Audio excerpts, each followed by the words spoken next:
سڵاوتان لەبێت بینەرانی خۆشەویستی تلویزیۆنی کۆمەڵە زۆر خۆشحاڵم لەوەی کە جارێکی تر بە بەرنامەی ئێمە و بینەرانەوە دەبمەوە بە میوانی ماڵەکانی ئێوەی خۆشەویست ئازیزان هەروەک ئاگادارن ئەم بەرنمەیە هەموو هەفتەیەک لەگەڵ هاوکارم گوڵناز پێکەوە ئیجرای دەکەین کە بەداخەو هەفتەیە بەهۆی کارێکی تەشکیلاتی نەیتوانی لێرە بێت و ئەم هەفتەیە بە تەنیا ئیجرای دەکەم هیوادارم کە لە هەر کوێیەکەن ساغ و سڵامەت بن و مەجالی ئەوەشتان هەبێت تا بە کۆتایی بەرنامەم هەفتەیەش لەگەڵمان بن ناوبڕێکی کورد بینن دێمە خزمەتان بابەتەکانی هەفتەیەتان بۆ دەخێنمەوە.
وڵا زیزان دەزانن کە ڕۆژی هەینی 19 مانگ دەیان کەس لە بنەماڵەی گیانبەختکردوانی شۆڕشی ژن ژیان ئازادی لە شارەکانی سنە و دیواندەرە و دێولان سەردانی بنەماڵەی گیانبەختکردوانی بۆکان و سەقزیان کردو پاشان پێکەوە بۆ ڕێزلێنان لە یادی گیانبەختکردوانی ڕێگەی ئازادی سەردانی مەزاری ژینا ئەمینی لە گۆڕستانی ئایچی سەقزیان کرد.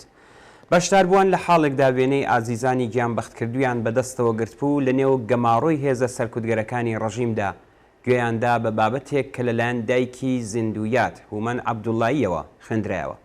ئەوان وێڕای ئیدانەکردنی هەوڵەکانی ڕەژیم بۆ تێکدانی دەوروبەری مەزرای ژینا پەیمانیان لەگەڵ ئارمانەکانی ئازیزەکانیان نوێ کردەوە و بڕیاریاندا کە هەتا گەیشتن بە ئامانج خۆڕاگر بن.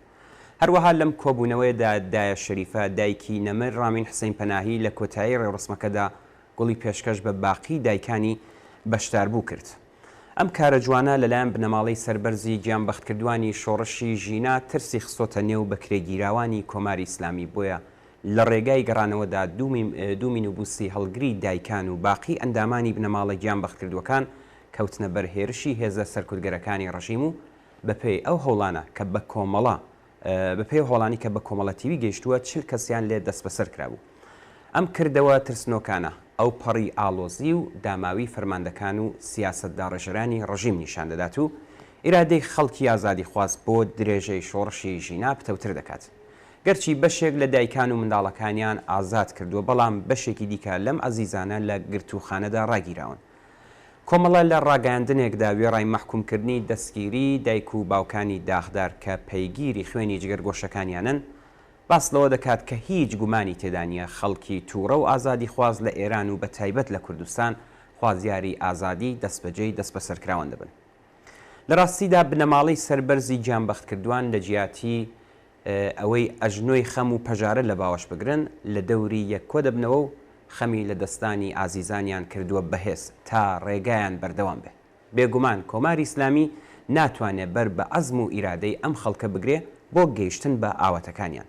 ئەم حرەکەتە جوانەی بنەماڵەی گیانبەختکردوان پێویستە پەرە بستێنێ و پێویستە لەلایەن خەڵکی کوردستانەوە پشتیوانی لێ بکرێت. ناوبڕێک ببینن دێمەوە خزمەتە. ئازیزانی گیانبەختکردومان بنەماڵەی سەربەرزی گیانبەختکردوانی شاری سەقز و بووکان ئەمڕۆ ئێمە وەکو دایکانی شۆڕش لە ڕێگای دوورەوە هاتوین تاپان گرینە ئامێز.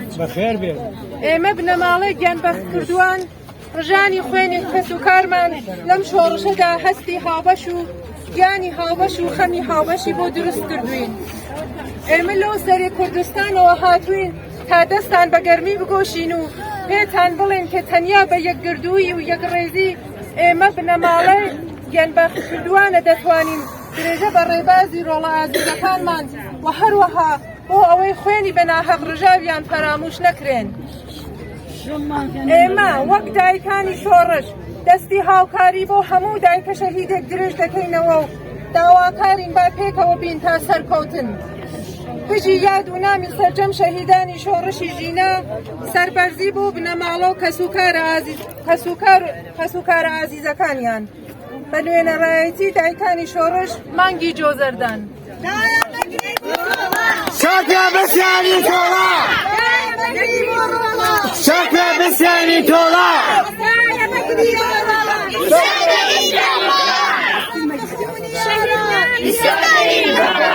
شهید امره! شهید امره!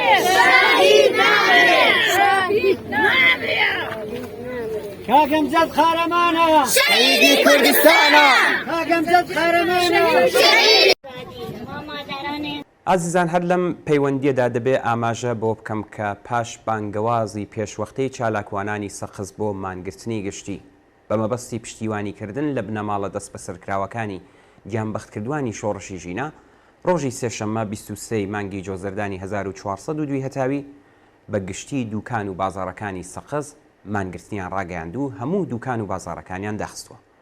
لەلایەکی ترەوە هێزە سەرکوتگەرەکانی ڕژیم لە ترسی ڕاپەڕینی خەڵک بە تەواوەتی شەقامەکانی شاری سەقزیان میلیتاریزە کرد و ئەو شەقامانەی کە دەچنە بەردەم شارەوانی سەقز بە تەواوەتی داخران. بازاڕیان و دوکاندارانی شاری سەقز ڕایانگەیاندووە کە ئەوان بە مەبەستی ناڕزایەتی دەربڕین لەمەڕ تێکدانی گۆڕستانی ئایچی و دەست بە سەرکرانی بنەماڵەی گیانبەختکردوانی شۆڕشی ژن ژیان ئازادی مانیان گرتووە. هەروەها بۆ ئەم مەبەستە ینی پشتیوانیکردن لە بنەماڵەی گیانبەختکردوانی شۆڕشی ژینە خەڵکی شاری بۆکانیش مانیان گرت. با هەر لێرەوە دەستخۆشی و ماندوو نەبوونی لە خەڵکی خۆراگری شاری سەقز و بۆکان و هەموو خەڵکی شۆڕشگێڕی کوردستان بکەین. بێگومان ئەم پشتیوانیە چاوەڕوانکراو بوو و هەروەها چاوەڕوان دەکرێت لە هەموو خەڵکی کوردستان کە پشتیوانی لە بنەماڵەی گیانبەختکردوانی شۆڕشی ژینە و هەروەها بنەماڵەی زیندانیانی سیاسی بکەن بە ئەرک و بە هەر شێوەیە کە بۆیان ممکن دەبێت ئەم ئەرکە بە ئەنجام بکێنێ. هەموو کاری گەورە لە سەرتاوە بە کاری چکۆلەوە دەست پێ دەکات. کۆبوونەوەی بنەماڵەی گیانبەختکردوانی شۆڕشی ژینە و کۆبوونەوەی بنەماڵەی زیندانیانی سیاسی و یان مانگرتنی ڕۆژی سێشەممەی شاری سەقز و دواتر شاری بۆکان لەوانەیە لە ڕواڵەتدا بچووک بنوێنێ، بەڵام بەمانە زۆر گەورەیە. ڕێک کۆماری ئیسلامی هەستی بە گەورەی ئەم کردەوانە کردووە، بۆیە ئاوا پەلامار دەبات و شار میلیتاریزە دەکات و تەنانەت لە گۆڕستانی ئایچی دەترسێەوە خەریکە گۆڕانکاری تێدا پێک بێنە. هەر بژین بۆ هاوپشتیتان و بژین بۆ خۆراگریتان. کلیپێک ببینن دەمەوە خزمەتان. کوردستانی فاشیستان هەرتا کوردی بمێنێ، کوردستانی شەمێنێ، هەرتا کوردی بمێنێ، کوردستانی شەمێنێ، ژیان ژیان ئازادی، ژیان ژیان ئازادی، ژیان ژیان ئازادی، ژیان ژیان ئازادی. هەیە بدەی سوور زەوی هێمستا لە ڕوودی هەڵێم بدەی سوور نەڕووخایە ئاسمایانی پیری پێشکوور کە سۆمایاوی لە چاودای کەن بڕایەوە کە سۆمایاوی لە چاودای و کەن بڕایەوە هەی بەرۆکی پیرە دایکان دادڕایەوە وەتەنهای ژین و ژیوان وەتەن قاوم و کەس و کاری وەتەن بۆ دەمرم مەوجای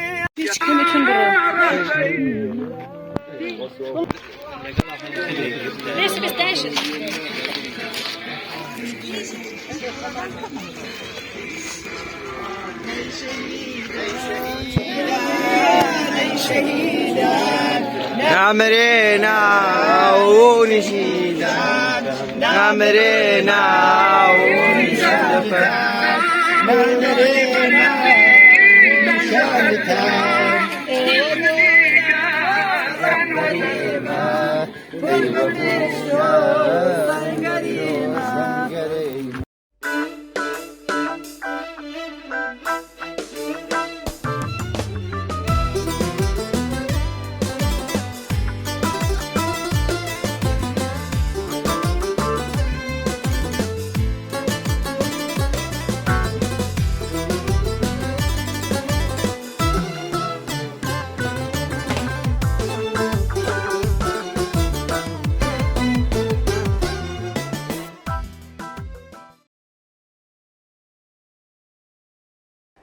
ئازیزان خەریکە لە سیویەکی جۆزەردان ڕۆژی پێشمەرگەی کۆمەڵا نزیک دەبینەوە. دەزانن کە سیویەکی جۆزەردانی ساڵی 58 هەتاوی ڕۆژی گیانبەختکردنی هاوڕێ خانە معینی کە هاوڕێ لەگەڵ پێشمەرگەکانی یەنەکە لە شەڕ لەگەڵ هێزەکانی بەعس گیانی بەخت کرد بە بڕیاری کومیتەی ناوەندی کۆمەڵا. ئەو ڕۆژە وەک ڕۆژی پێشمەرگەی کۆمەڵا دیاری کرا. با هەر لێرەوە ڕێز بگرین لە یادی ئەزیزی کاکخانە و ئەو هاوڕێیانەمان کە لە ماوەی پتر لە چواردەیە لە ڕیزی پێشمەرگەکانی کۆمەڵا و لە بەشە جۆرا و جۆرەکانی هەڵسوڕانی کۆمەڵەدا گیانیان لە پێنا و ئازادی و بەختەوەری ئینسان بەخت کردووە. هەروەها پیرۆزبایی خۆمان ئاراستەی هەموو پێشمەرگەکان و دۆستان و لایەنگرانی کۆمەڵە بکەین. لە ڕاستیدا ئەمڕۆ لە هەلومەرجێکدا یادی سیویەکی جۆزەردان بەرزڕادەگرین کە خەڵکی کوردستان هەم دەستکەوتی گەورەی وەدیهێناوە و هەم ڕوبەڕووی هێرش و پیلانی دژمنانیش بۆتەوە. بۆیە ئێمە لەگەڵ پیرۆزکردنی ئەم ڕۆژە دەبێ ئەم هەلومەرجە بناسین و بزانین چۆن دەستکەوتەکان بەهێز دەکەین و ئاستەنگەکانیش تێپەڕ دەکەین. پێداگری ئێمە لەسەر ڕاگرتن و بەهێزکردنی هێزی پێشمەرگەی کۆمەڵە لە هەلومەرجی ئێستادا بە مانای بەکارهێنانی ئەم هێزە نییە. ئەم هێزە لە شەرایەتی ئەمڕۆدا کە خەباتی جەماوەری لە کوردستان و هەروەها لە ئێران پێی ناوەتە قۆناغێکی تر ئیتر هەمان ئەرکی پێش ئەم هەلو مەرجە تازەی نییە. بەڵام ممکنە ئەم پرسیارە بێتە ئاراوە دەی باشە ئەگەر وایە بۆچی ئەم هێزە ڕادەگرن و پەرەی پێئەدەن و بەهێزی دەکەن. لە ڕاستیدا هێزی پێشمەرگەی کۆمەڵا هەڵقوڵاوی بزوتنەوەی شۆڕشکێڕانەی کوردستانە. ئەو کاتێک کە کەوتە بەرپەلامار و هێرشی کۆماری ئیسلامی خەڵکی کورد کە خوازیاری شەڕ نەبوو کۆماری ئیسلامی شەڕی پێتەحمیل کرد. خەڵکی کوردیش پاش ئەم پەلامارە چووە سەنگەری مقاومەت و لێرەوە کۆمەڵا بە پێویستی زانی لەم مقاومەتەدا بەشداری بکات و سازمانی بدات و هێزی پێشمەرگەی کۆمەڵا ڕێک بخات. بەم جۆرە پێشمەرگە بوو بە هێمای بزوتنەوەی خەڵکی کوردستان دژی داگیرکاری و سەرکوتگەری. ڕاستە ئێمە بەپێی ئەم سیاسەتە ئێستا ئەم هێزە بەکار ناهێنین بەڵام ئێمە ناتوانین و ڕاستیەکەی بە بڕیاری ئێمە نییە کە ئەم هێزە کە بۆتە هێمای بزوتنەوەی کوردستان هەڵوەشێنینەوە. ئەمە بڕیاری خەڵکی کوردستانە. هەروەک باسمان کرد ئەم هێزە ڕاستە کۆمەڵە سازمانیدا و ڕێکی خست بەڵام هەڵقوڵاوی بزوتنەوەی خەڵکی کوردستان بوو. کەوابوو دەبێت پرسیار بکەین ئایا کۆماری ئیسلامی وازی لە داگیرکاری هێناوە؟ ئایا کۆماری ئیسلامی وازی لە سەرکوتکردن هێناوە؟ ئایا مافی ڕەوای خەڵکی کوردستانی سەلماندووە؟ ئێستاشی لەگەڵ بێ پاش 44 ساڵ کۆماری ئیسلامی فقط بە زمانی سەرکوت، تیرۆر، ئەشکەنجە و زیندان و ئیعدام نەتەنیا لەگەڵ خەڵکی کوردستان بەڵکو لەگەڵ خەڵکی سەراسەری ئێران قسە دەکات.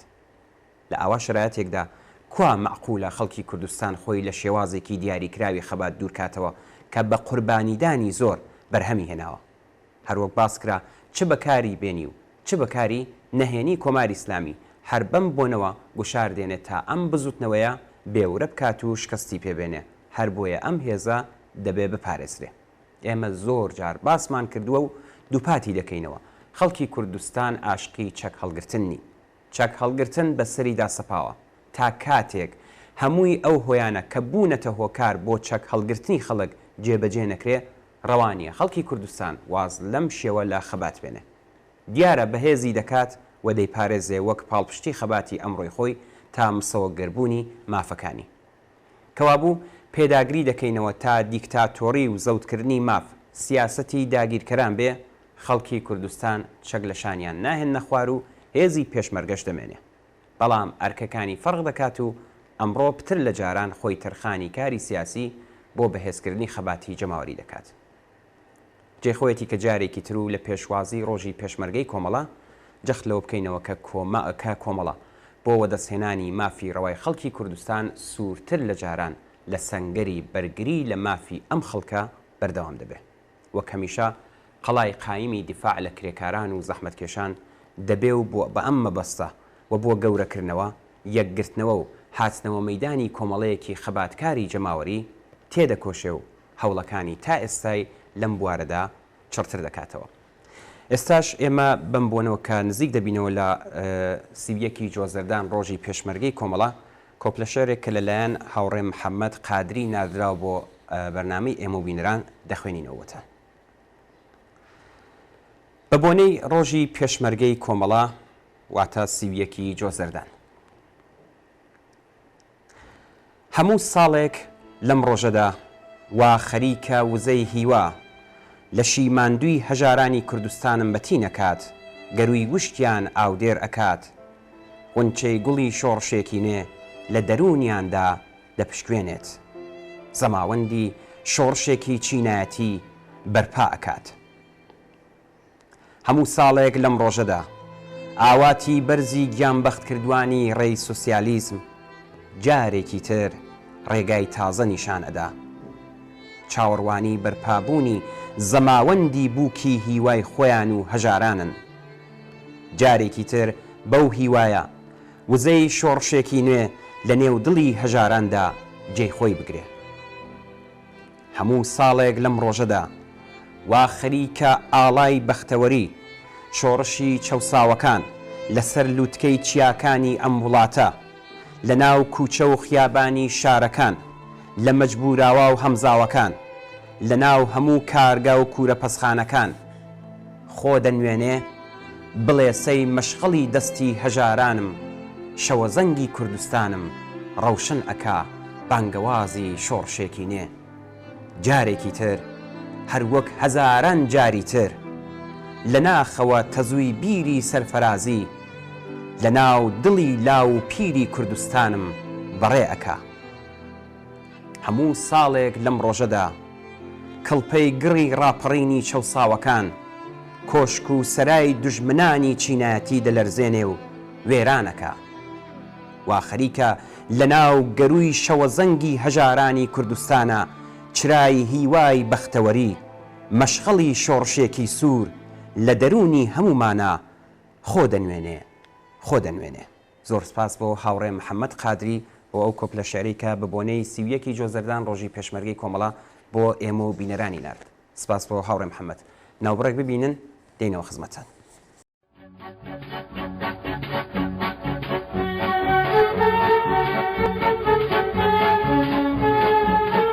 شهيدان ايوه لو اسرك شاني اسماني شوطاوان هتا شو رشوة السربي ايوه هرقس مكسر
لم ريبي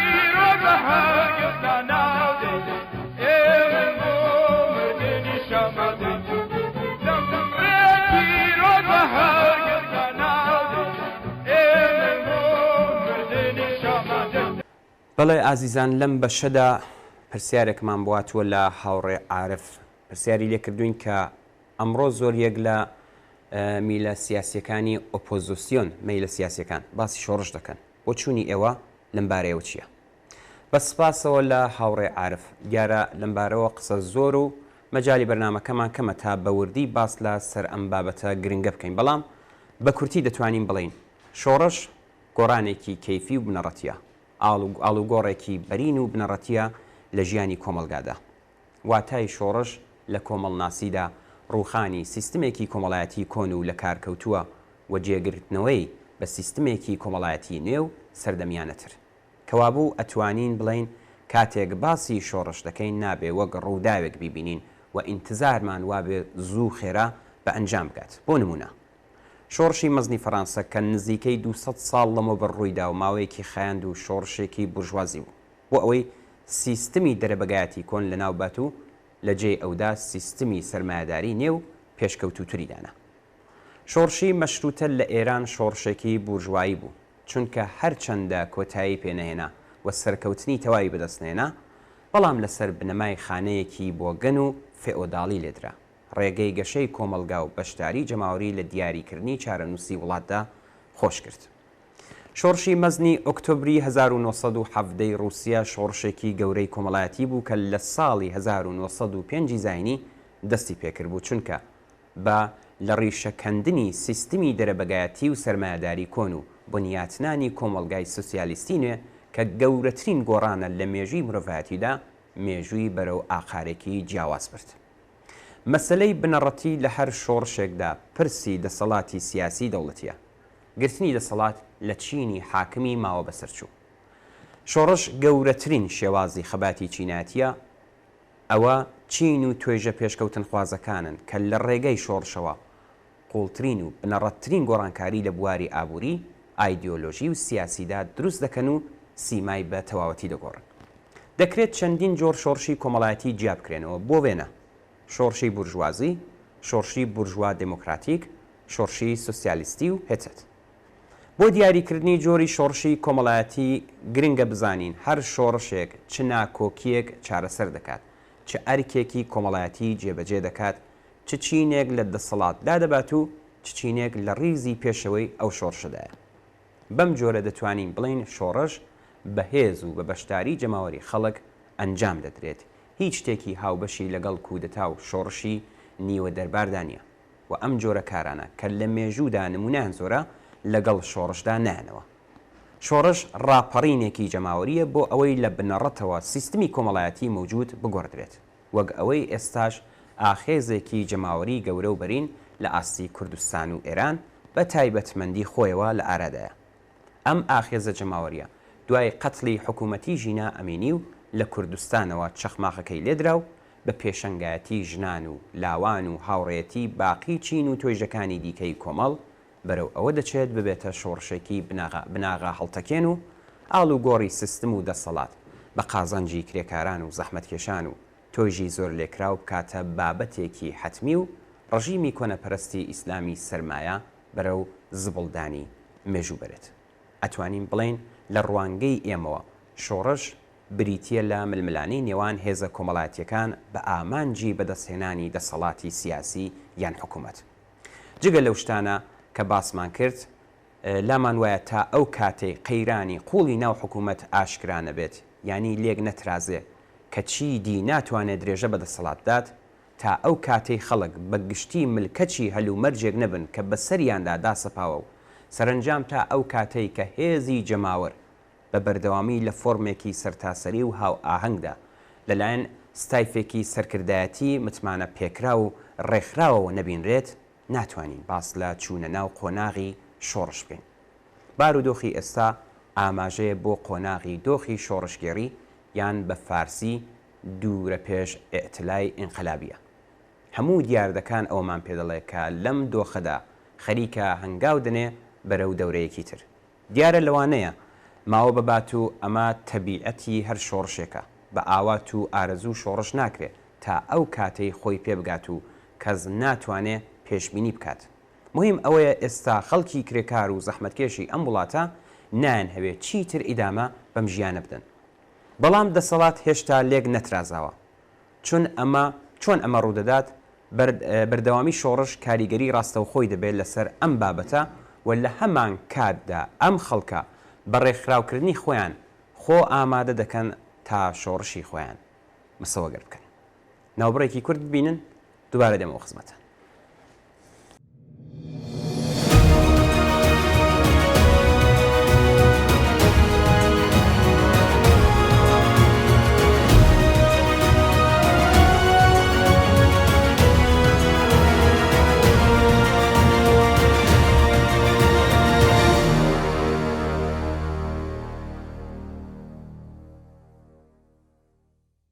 بەڵێ ئازیزان لەم بەشەدا هاوڕێیەکی خۆشەویستمان هاوڕێ عەلی ڕموزی نامەیەکی بۆ بەرنامەی ئێمە و بینەران ناردووە کە بە سپاسەوە لە هاوڕێ عەلی لێرە دەقی نامەکەی دەخوێنینەوە.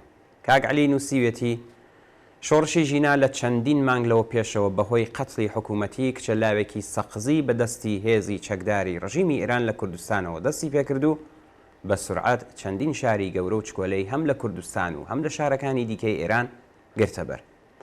قین و تووڕەیی خەڵکی ئێران و کوردستان کە ساڵها لە دڵی خەڵکدا مابوو لە شەقامەکان و گەڕەکی شارەکان خۆی نیشاندا و خەڵک لە دژایەتی یاسای دژەژنی کۆماری ئیسلامی هاتنە مەیدان و بە هێرشکردنە سەر هێزی چەکداری ڕژیم و هێرشکردن بۆ سەر بنکەکانی پۆلیس و بەسیج وتیان کە چیتر ئەم زوڵم و ستەمەی حکوومەتی ئیسلامی قبوڵ ناکەین.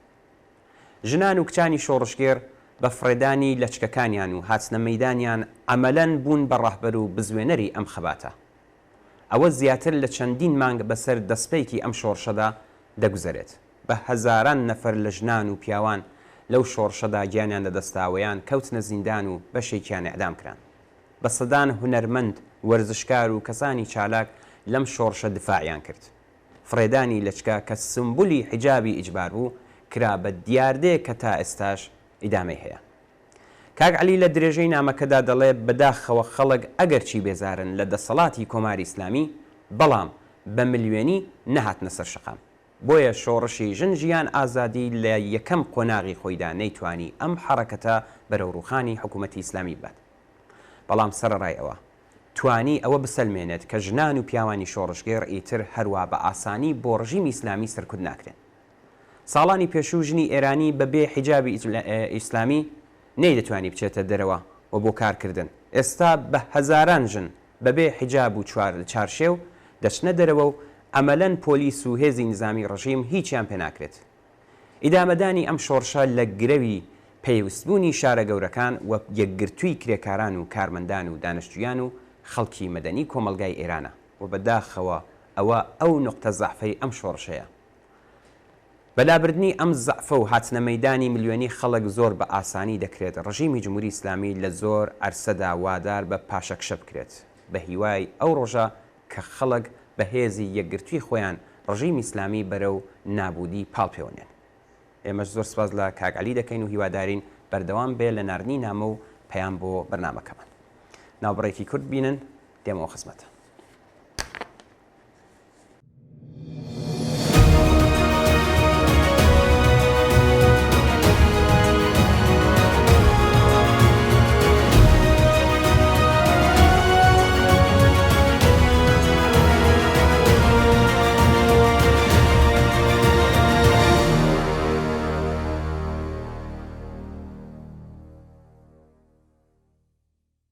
ئازیزان لەم بە شەشدا نامەی کورتی هاوڕێیەکی بەرنمەکەمان کە خۆی بە شیلان ناساندووە دەخێنەوە کە لە ڕاستیدا وتوێژێکی خۆیەتی لەگەڵ هاوڕێیەکەی خۆی.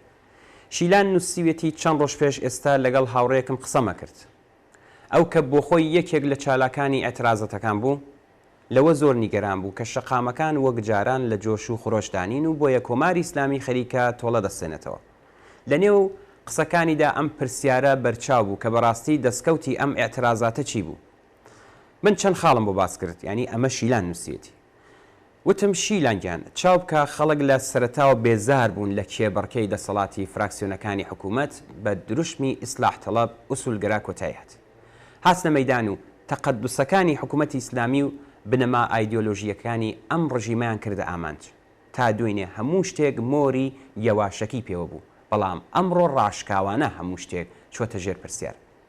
وتم ئەمڕۆ دروشمی ژن ژیان ئازادی دەڵێنەوە و هێرش دەکەنە سەر ستەمکاران. کەسانێک کە پێشتر زیاتر لە هەفتەیەک هێزی ڕاپەڕین و بەرەنگاربوونەوەی لەگەڵ دەستگای سەرکوتیان نەبوو، ئەمڕۆ ئەوە تا نزیک بە 9 مانگە ئێعتراز دەکەن. وتم چاو لە خۆمام کە تا دوێنێ نەماندەوێرە لەچکە فڕێدەین، بەڵام ئەمڕۆ ئەوە پێکەوە قساکەین و بە ئاشکرا حیجابمان فڕێداوە و باکیشمان نییە. وتم چاو لێ بکە هەر ئێمە نین، زۆر کەس هەروا دەکەن. کۆماری ئیسلامی گیری خواردووە و نازانێت چی لە کێشەی حیجاب کات.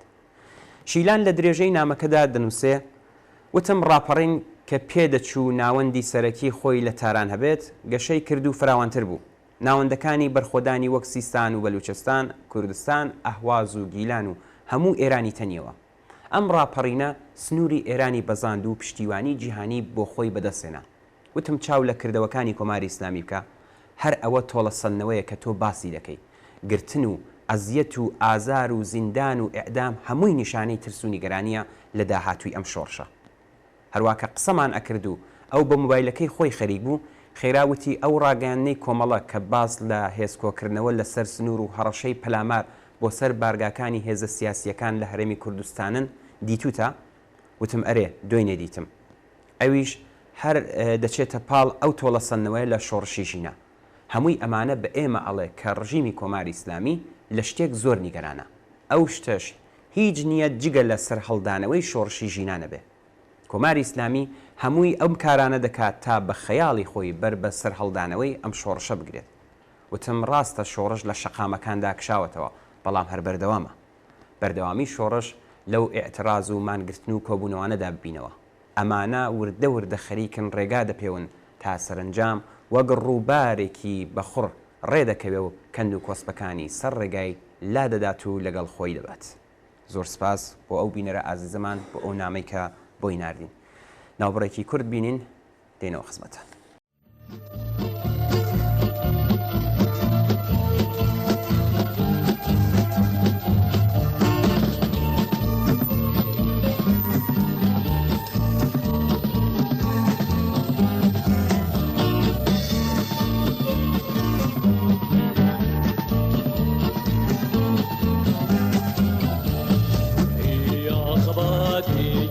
سخت و دور بین آویر دور مای پی تو آگر بین ای آقابات چندا سخت و دور بین آویر دور مای پی تو آگر بین بریا بیرست جارم برناد او میره هر دم آماد بریا بیرست جارم برناد او میره هر دم آماد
بەڵێ بینەرانی ئازیز لە کۆتایی بەرنامەی هەفتەیەشماندا یادێک دەکەین لە کەسێکی خۆشەویست کە بەداخ و پەژارەیەکی گرانەوە ئاگادار کراین.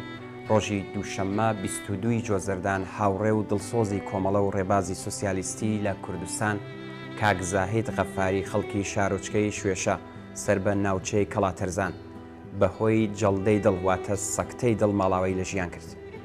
هاوڕێ زاهد پاش لێدانی جەڵدە بەپەلا گەیەندرایە نەخۆشخانەی سەوڵاوە و سەرڕای هەوڵ و ماندووبوونی دکتور و کادری دەرمانی بەداخەوە گیانی بەخت کرد.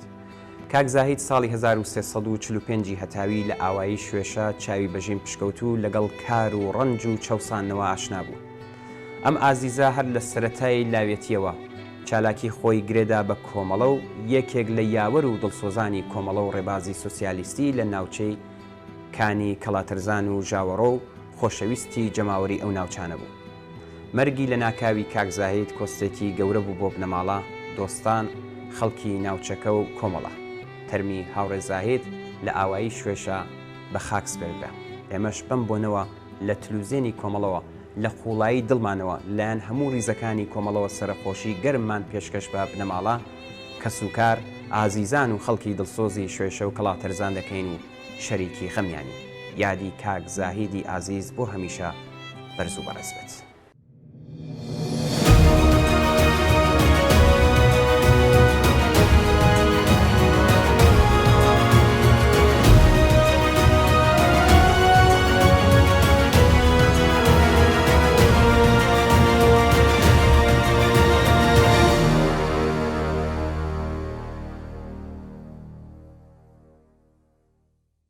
بەڵێ بینەرانی ئازیز و خۆشەویست بەم جۆرەش گەشتینە کۆتایی بەرنامەی هەفتەیە ئێمە و بینەران زۆر سپاس بۆ ئەوەی کە تا ئێستا لەگەڵمان بوون. چاوەڕێی نامە و ئیمەیل و پەیوەندی تەلەفۆنی ئێوەین بۆ هەرچی زۆرتر ڕازاندنەوەی بەرنامەکەی خۆتان پەیوەندیمان پێ بکەن و ڕابۆچوونەکانتان باس بکەن. هەر شاد و بەختەوەر بن و ماڵەوە.